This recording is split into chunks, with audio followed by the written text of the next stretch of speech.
In hierdie les gaan ons kyk na woordvorming, hoe ons woorde bymekaar vorm.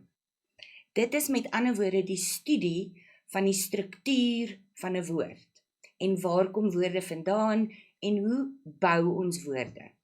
Kom ons spring weg. Woorde in Afrikaans val in 2 verskillende groepe. Die eerste een hiervan is die simplex. Reg. So hier kry ons die simplex, simpel, dis net 'n woord wat uit die basis of die stam van die woord bestaan. So daar is geen dele wat gebreek kan word nie. Ek staan by die water, dit is 'n groot ding en die water vloei uit die pyp. So dis net die woord alleen, die most basic part of the word, noem ons die stam of die basis. Die tweede een is 'n kompleks. Nou kompleks, more than one thing, so dis nou nie meer net die basis nie, ons sit iets by. En julle moet mooi kyk, ons doen dit op 3 verskillende maniere. Ons doen dit met die afleiding, met 'n samestelling en dan 'n samestellende afleiding. En ons gaan na elke een van hierdie apart kyk en onthou julle kan stop en notas maak en weer teruggaan as jy vashaak. Kom ons kyk net weer daarna, simplex, kompleks. Dit is dan nou waar jy net kan mooi saamvat vir jouself wat ons nou net bespreek het. Kom ons kyk na afleidings. Wanneer ons 'n afleiding maak, het ons die basiswoord plus 'n voorvoegsel of 'n agtervoegsel. So ons begin met 'n voorvoegsel. Ons noem dit 'n premorfeem en in Engels is dit 'n prefix. Reg. Pre, it comes before. En as jy mooi terugdink aan verlede tyd reëls, onthou mooi en gaan kyk weer, die uitsonderings, hulle is almal prefixes, almal voorvoegsels. Be, ge, her, ver, ont. So as ons nou ons basiswoord vat ken, remember we have basis, en dan het ons 'n voor en of, we can have both, agtervoegsel. So as ons nou net kyk na be, ons kan sê beken, which means to admit to something. Ons kan sê geken, wat beteken we knew something. Ons kan sê herken, I recognized something. Ons kan sê erken, which also means to admit to something. Ont means to take away, or that it's not there. As ons sê ontken, it means that we deny something, or someone from something. So ons vat die voorvoegsel, sit hom voor aan die woord, maak 'n nuwe woord. Agtervoegsels is die postmorfeem en in Engels noem ons hulle die suffix. Reg, so hy kom agter na die woord. Wat jy moet onthou van voor- en agtervoegsels, elke een het 'n spesifieke betekenis. As ons net weer gaan kyk na die afleiding, hierdie ene, die voorvoegsel be makes it able to do something. Her means to let it happen again. Ont means to take it away.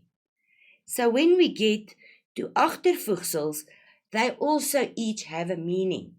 Hate maak van die woord 'n selfstandige naamwoord. ER and AAR maak dit 'n persoonsnaam. So you're taking a word and you are making it a person name.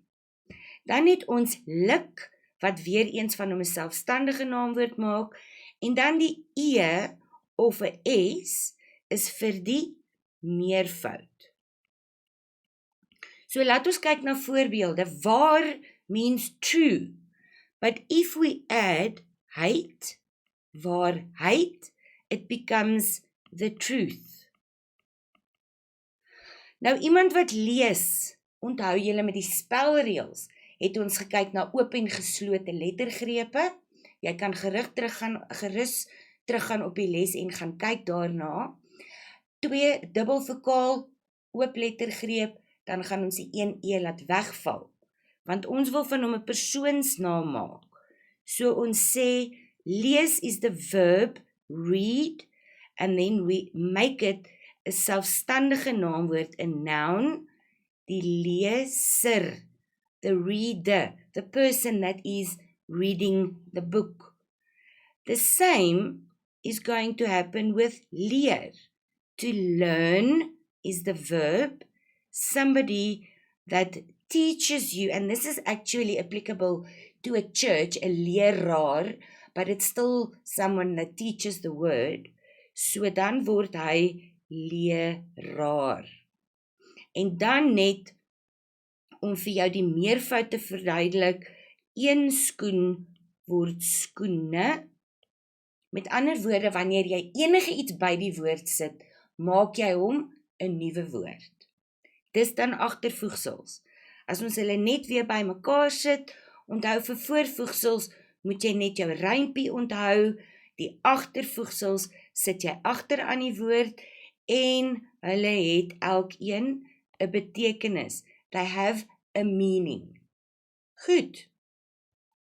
Die tweede een waarna ons kyk is 'n samestelling. So samestelling, saamstel. As ons 2 dinge bymekaar sit, we put them together. So nou vat ons 2 basiswoorde, net basiswoorde, geen morfeme nie, en ons maak 'n nuwe woord daarvan. Klaskamer word doeteenvoudig klaskamer. 'n Meisieskool is meisie plus skool, so ons skryf hom presies net so. 'n Slaapkamer is 'n slaapkamer. They simply become one word. Can you see? Skoolsaal is skoolhol, 'n seunskool, en 'n dansskoen. So now I just want to talk about these two, and actually that one as well. If you think of a boys' school or a girls' school, in English we say it in the meervoud, but it's not in the meervoud. Die basis van die woord is meisie of seun. Daarom kry ons net 1 S in die middel. Dis nie meisies nie, dis ook nie seuns nie, dis net seun plus skool.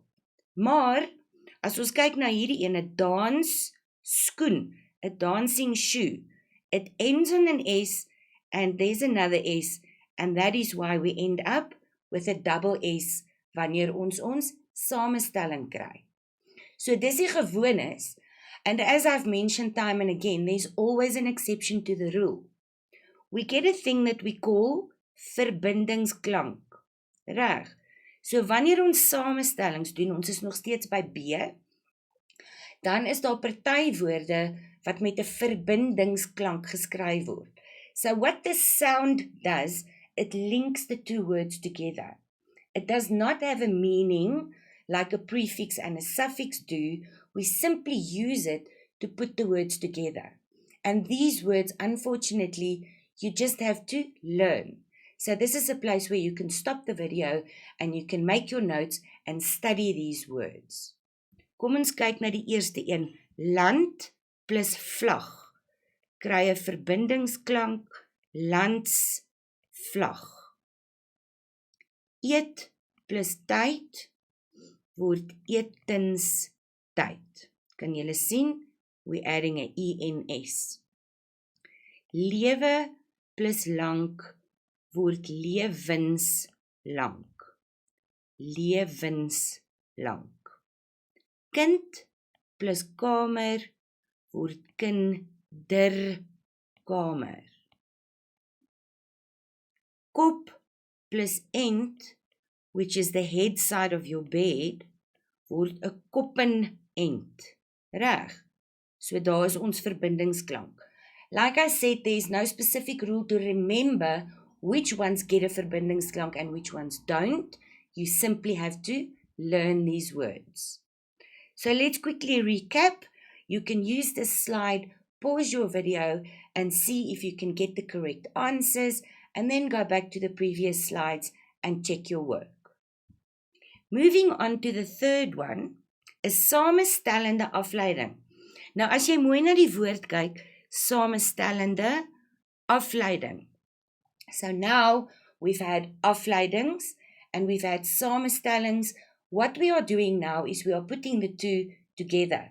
So in the same word, we're going to have two basiswoorde and then morfeme, which is your prefixes and your suffixes. Reg. So twee basiswoorde, want dit is 'n samestelling. Die voorbeeld wat ek van hou om te gebruik vir hierdie is verbindingsklank. We just learned about verbindingsklank, and this word actually has them all. Reg. So kom ons kyk, as ons hom nou gaan opbreek. Ons soek een stam, bind is 'n basis, of 'n stam. Klank is ons tweede basis.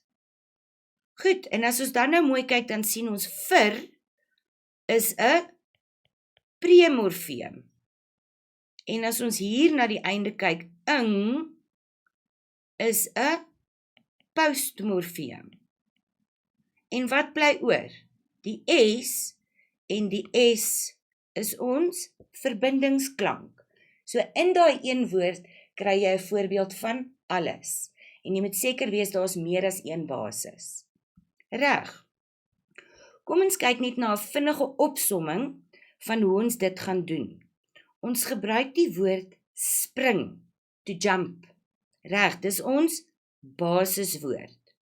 So die eerste ding wat ons met hom wil doen, as ons 'n afleiding wil maak,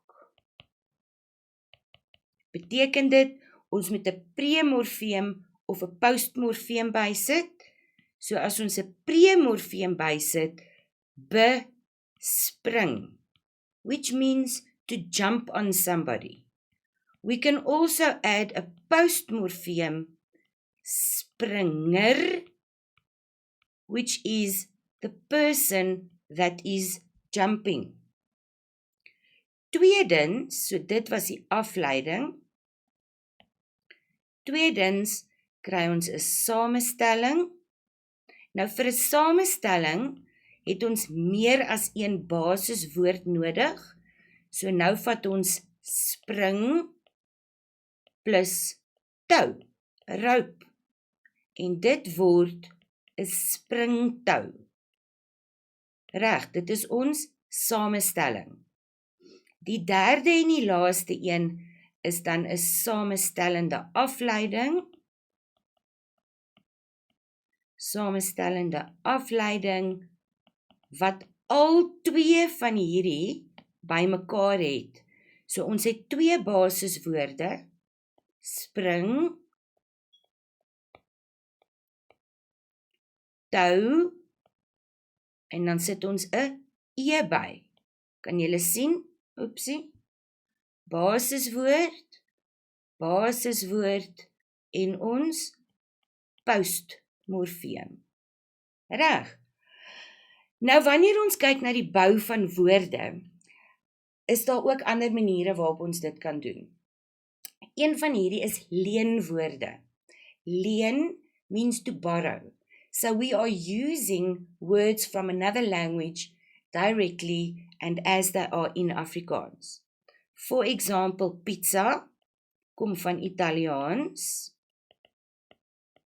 Pasta ook Italiaans. Burrito dink ek is Meksikaans. Cliché en touché is Frans.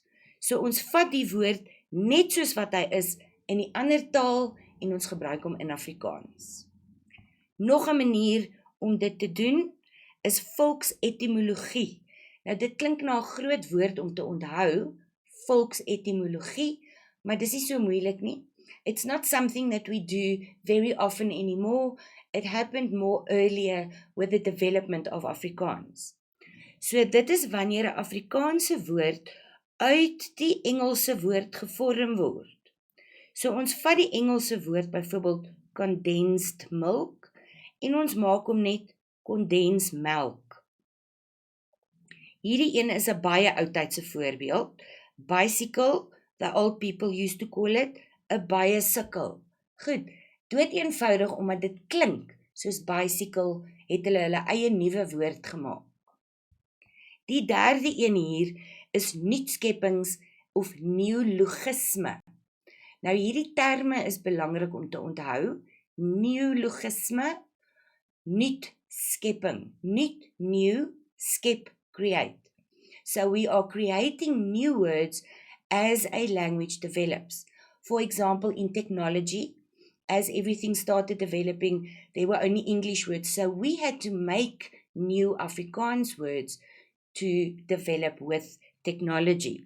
So kom ons kyk na die woorde wat gemaak word. 'n Laptop is 'n skootrekenaar. Tipp-X, which you're not allowed to use in school, by the way, noem ons flater water. Flater means to make a mistake. So it's water to erase your mistake. Flater water. 'n Rapper, soos 50 Cent of ek ken hulle nie eers almal nie. Ons noem dit 'n rymkletser. Reg. Cyberspace is die kuberruim. Cyber became kuber. En 'n website is 'n webwerf. So ontwikkel die taal uit verskillende dinge uit. Hier is vir julle 'n samevatting van leenwoorde, volksetimologie en neologisme. En onthou, julle moet hierdie terme ken, so jy kan hom nou pause op hierdie blokkie en dan kan jy teruggaan na waar ek die notas gemaak het en dan kan jy gaan kyk of jy reg geskryf het. Goed, dit was lekker, ek sien julle volgende keer.